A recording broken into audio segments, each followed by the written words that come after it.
Hello, everybody. Today I'm bringing you the latest news from our campus kangaroo courts. This is one of a series of interviews I've done with male students who've been falsely accused of sexual assault on Australian university campuses. The procedures being used at our universities are failing dismally to provide fair treatment to accused male students. I was just reading a recent American judgment about a similar case at Cornell University, where a judge compared these campus disciplinary committees to the infamous English star chambers and warned that these threats to due process and academic freedom are matters of life and death for our great universities. The same should be applying to our universities, which is why I'm trying to get people to take notice. Here too we have secretive star chambers which write their own rules and make unjust decisions. I'm talking today to Andrew. Well, that's not his real name. We're protecting his identity. His story is a real doozy. It'd be farcical if it wasn't so horribly serious for this young man. I've been sitting on Andrew's case for about 2 years now, waiting to tell you all about it. Finally, he has his degree, he's graduated, he's moved to a new job far across the state. He's got away from the dreadful university which treated him so badly for the last 2 years. Well, hello, Andrew. Hey, Bettina, how you going? Good. Thanks for joining us here today. I'm sure a lot of people will be intrigued to hear this, which is a pretty horrendous time you've been through over the last few years. Yeah, I'm more than happy to share it as a cautionary tale to others, I guess. Yeah. Well, let's go back to where it all started. So you were a pharmacy student, 22-year-old. You're in your final year of pharmacy, doing honours. How many years have you actually been studying? Yeah, that's right. So I'd been studying for 4 years in my final year, doing the last 2 part-time and just working part-time as well. Okay. Andrew, in March 21st, 2020 was the night which I'm sure you'll never forget. Tell us about that. Yeah, it certainly is one I won't forget. There was a few of us from work. I was working at a local pharmacy, decided to have some drinks at mine and head out to the pubs one night. So, of course, we all gathered and got a bit tipsy and went out. And one of the girls from work that I was with, this is, I think we should call her something. We'll call her Fran because she's the key figure in all of this. Yeah, so when I arrived at the pub, she was being taken out. Someone said she had a bit too much to drink, and they asked if I could give them a hand to get her home, and I was happy to do that because I lived pretty nearby. So we all got a lift from a friend of a friend back to the college, and were met by the resident fellow or prefect of the place, and helped her into her room, and we all sort of sat around talking for a while, and all was happy. And one of the other friends I was out with said that he was going to stay the night with her just to make sure everything was all good, and went to the other room for a while, and they asked if I could just stay with her, make sure she was all right. And of course, unbeknownst to me, I was happy to do that. And after they'd left, Fran decided to come on to me rather strongly and disrobed her pants and started wrapping her legs around me. And I, of course, got up off the bed and was pretty shocked at the time. I had a girlfriend and definitely wasn't interested. But she just pulled my pants off and pulled me onto the bed. And who would have thought the other people walked back in, as well knew they would. And of course I was asked to leave because it obviously didn't look good in their eyes. So let me just make sure everyone understands. So she's come on to you, she started undressing you, you told her you weren't interested, she persisted, and then you're both half undressed and the others walk in on you. Yeah, and she's pulling my head to hers and kissing me, and other people walk in, and of course I'm asked to leave, and I put my shoes back on as I took them off when we got in the door. I pulled my pants up, and I was really confused. I had no idea. I didn't think I'd done anything wrong, but I was being pretty much accused just with the tone. And so I got all my stuff together and I left with minimal protests, purely just saying I don't think I've done anything wrong. And Fran said that too, didn't she? That was the important thing. That Fran at the time said there was no reason for you to leave, that she felt you hadn't done anything wrong. She made that very clear. She did say that herself. She said, why is Andrew leaving? He hasn't done anything. And then she just laid back down, and I left, and I don't know what happened thereafter. It's all speculation to me. But then you didn't know. So you didn't know. Sorry, Andrew, you didn't know this.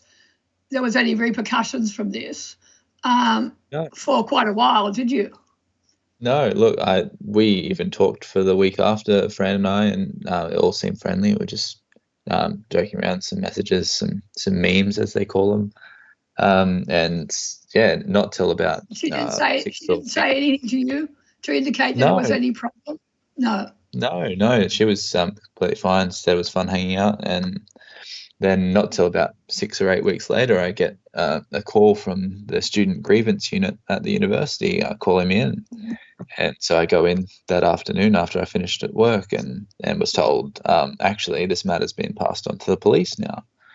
So I've, of course, tried to contact the police and said, what's happening? I have no idea.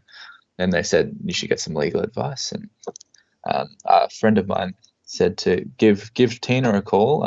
She deals with these sort of things, and she's been fantastic. Her and her lawyers have done a lot of work to help me through this, and it's a long and complicated process. It was. Yeah, it was horrible. So when you contacted me, when you knew it had been reported to the police, initially the university did some investigation themselves, didn't they? And that I think is pretty key here. They interviewed some of the people concerned. And what we're seeing everywhere is the university's doing this. These untrained people floundering around, interviewing key witnesses in this sort of case. And we can see the evidence, differences in the stories of the various friends of Fran in the evidence they gave initially to the university. And then, of course, there was a certain amount of collaboration because they gave rather different stories finally to the police. And, of course, Fran having initially said that you hadn't done anything wrong, of course, ends up reporting you to the police. You can see the influence of her friends in suggesting there may have been a real problem here.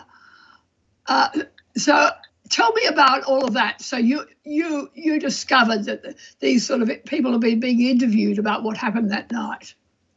Yeah. So well, when I was called in, they provided me with these statements from all these people, many of whom, of course, I worked with because we're all out together, and just the things. And I also was given the statements from the police, of course, as well, and there was definitely a mixed match depending on how long since the event. What the statements look like, but just to see how quickly that many people can turn against you and have that lower thought of you to think that you're capable of doing something like that as well. It's not an easy thing to do and to read, and still people that I had to work with following that as well. So tell me what happened. So once the university announced that you were being investigated by the police, you were told you weren't allowed to go near the campus. This is during COVID, which of course probably helped a bit initially, didn't it? Because no one was allowed on campus at that point.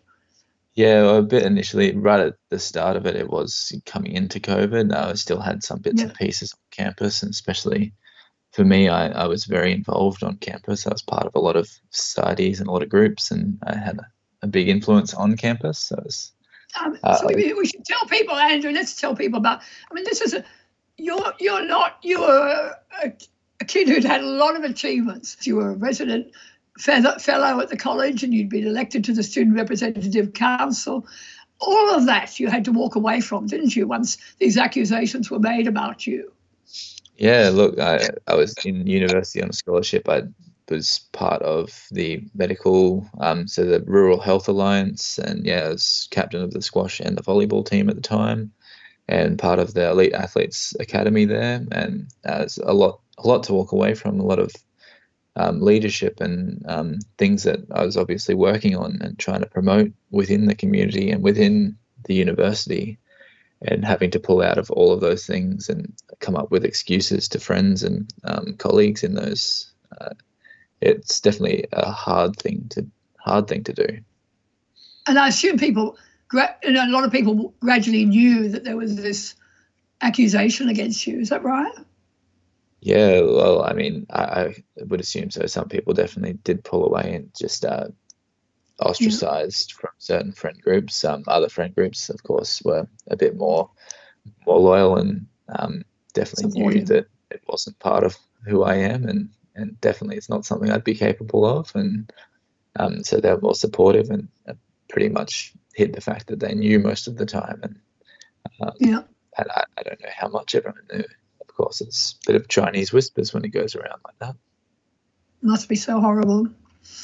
But as the year went on, the big question that arose is whether the university would let you back on campus. They were gradually letting students back on campus after the COVID restrictions died down. But you had to do an intensive course to finish off your degree, just a few weeks in that October. And the university initially said you weren't going to be allowed on. And we had this legal battle. It was pretty funny. Talking.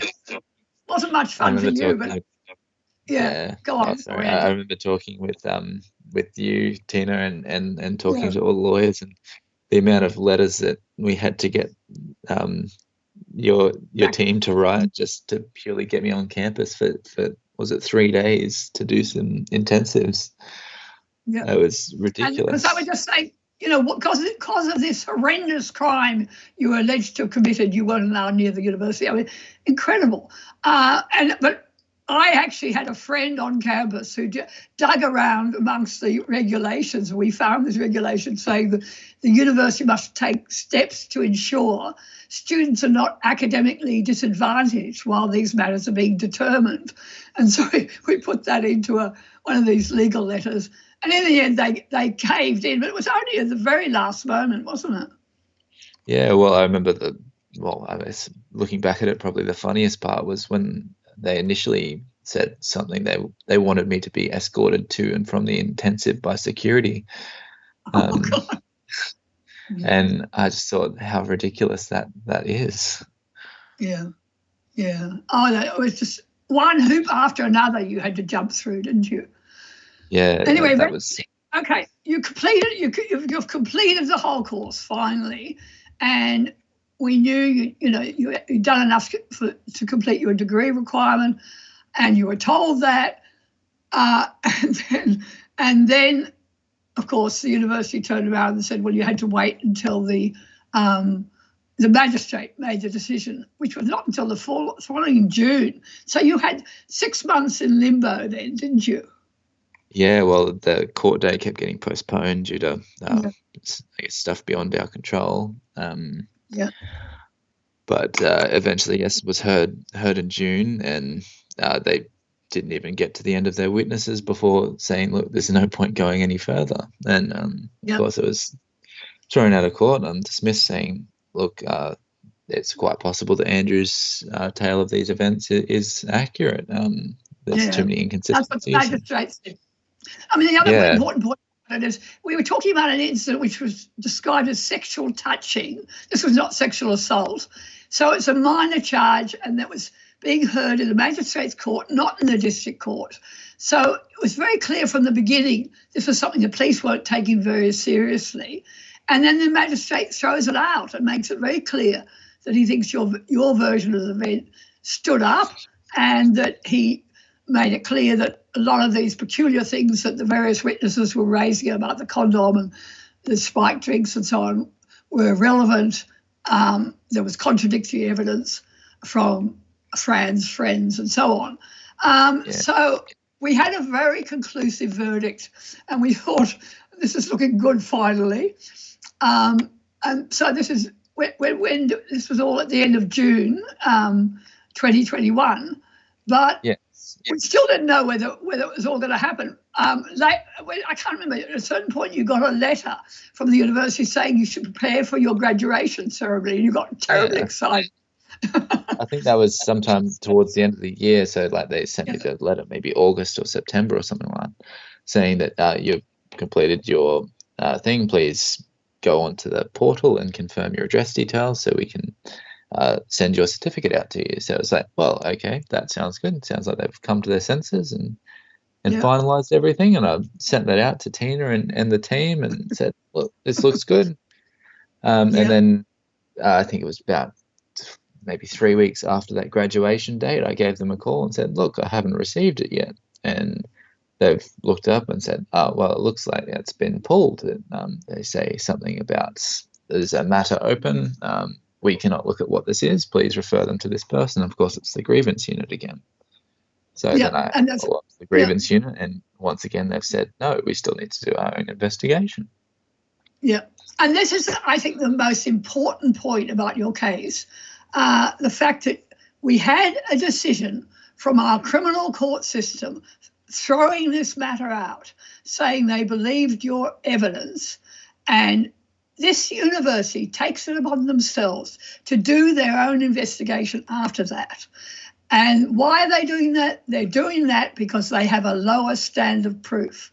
So they could nail you using their own investigation, which which is conducted secretly without any oversight, and determine on the balance of probabilities whether it happened or not. So this is happening all over Australia, and it's just infuriating that universities are getting away with doing that. How unfair is it? A criminal court makes a decision and the university thinks they can have another go at you. You must have been just devastated then, Andrew, weren't you? Well, it really begged belief to me. Like, you could go all the way through a justice system and then they still think that you're guilty, even being proven not to be in court. And just to have to go through it again and again and again, it really desensitized me to it, I guess, to a point that I just was so over having to go over this over and over again. And then furthermore, I'm sure we'll get to that, but the findings that they got from this investigation later on too. Yeah, we had to get the transcript from the magistrate court, and that all took time, particularly because of COVID and so on. So months and months of delay again for you. I mean, during this time, you should have been a properly qualified pharmacist, earning far more money. You'd been given an internship. You would have been in that position, and that was all put on hold because of this fussing around by the universities. So you lost it. How much money do you think you lost over this period? Look, it really depends on which path I took. If I purely just stayed in the local pharmacy, it would have been somewhere around $30,000, I guess. And if it went to a different locum or any other pathway, it could be upwards of 60,000 as well. So it's hard to say. Yeah. And we look, all my wonderful lawyers who all could earn a fortune were doing this pro bono. We had one lawyer who said I was talking to him today, and he said he probably did about $15,000 worth of work, but he got paid $1,000 from legal aid. So we're very grateful to this whole team who ended up winning through finally. We were lucky actually because there was a new deputy vice chancellor, and he was in charge. He was the new boss in charge of making the decision about this internal investigation, which actually went ahead, didn't it, Andrew? Yeah, it did.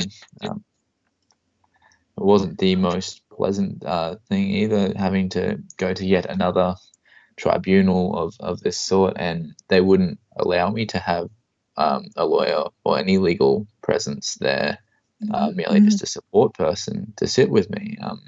I found it very silly when you're talking about a formal proceeding to restrict that, but they still went ahead with it. And I think the hardest thing for me was they sent through a pre-finding saying that they believe me still to be guilty, and that the penalty that they'd impose is 3 years suspension from the university and from the campus.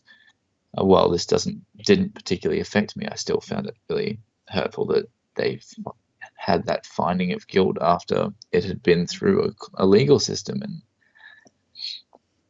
so just having that, and I, of course, reluctantly accepted that because I needed my degree to continue with my life. Yeah. I mean, the basis they made that argument was the fact that she was intoxicated, and you should have known, you should, I suppose, somehow have refused her more strongly when she came on to you, because she was impaired and couldn't give consent. I mean, that is, of course, the argument that's being used across the country, that any girl who's been drinking can't give consent. So any male who's caught up in any activity with that girl is always responsible. Males are being very much set up under the current atmosphere on our campuses. But we won through. I mean, you had this reprimand, which luckily didn't really affect you. And I suppose it was, the Deputy Vice Chancellor kowtowing to this lobby group, which is controlling, the current dialogue on these issues, and feeling he had to do something. They had to come up with some means of punishing you. But at least you got your degree. Albeit a long way down the track. Yeah, down the track. And you were able to move away. You were able to become a pharmacist and get away from that university. I must say, I imagine you don't ever want to go back near there, do you? No, I certainly don't plan on it. Yeah.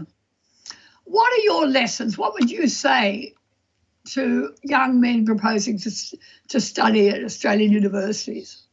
I suppose, like I said right at the start, it's use this as a cautionary tale that if there's anything to do with alcohol and you're a guy, you're just you're better off stepping well away from, staying well clear, and there's no escaping it. I never thought that this sort of thing could happen, and could happen this easily. I guess is the biggest fear for me, is that it is too easy to be a guy and get accused, when if the tables were turned and I was the drunk one, I'm sure there'd be nothing more of it.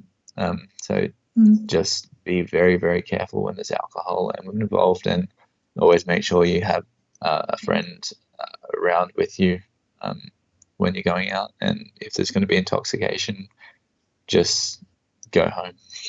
Andrew, thanks so much for telling your dreadful story.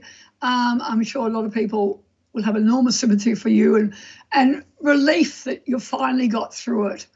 And it's important people know what's going on our campuses and learn from this, what has actually happened to you. Yeah, no, look, I'm happy to share, Tina, and it's the least I could do is to put something out there and help you with the channel as well. Just because the amount of assistance that you and your team have given me has been phenomenal, and I don't know what the outcome would have been without all the help. Yeah, well, I'm very glad you wrote to me. One of the things I often think about is how many men out there are just going through it on their own, and they don't know where to turn. And, girls, women facing sexual assault cases in our legal system get endless support and resources at our universities and elsewhere, and there's so little help for men. So we have to do something about that. Andrew, thanks very much. I'll talk to you soon. No worries, Tina. Thanks for having me. That's it, folk. Don't forget to like and subscribe to my videos. You can also read my free blogs on Substack. See the link in the details below this video, as well as information about donating to help me cover costs. Please spread the word about my important work advocating for men.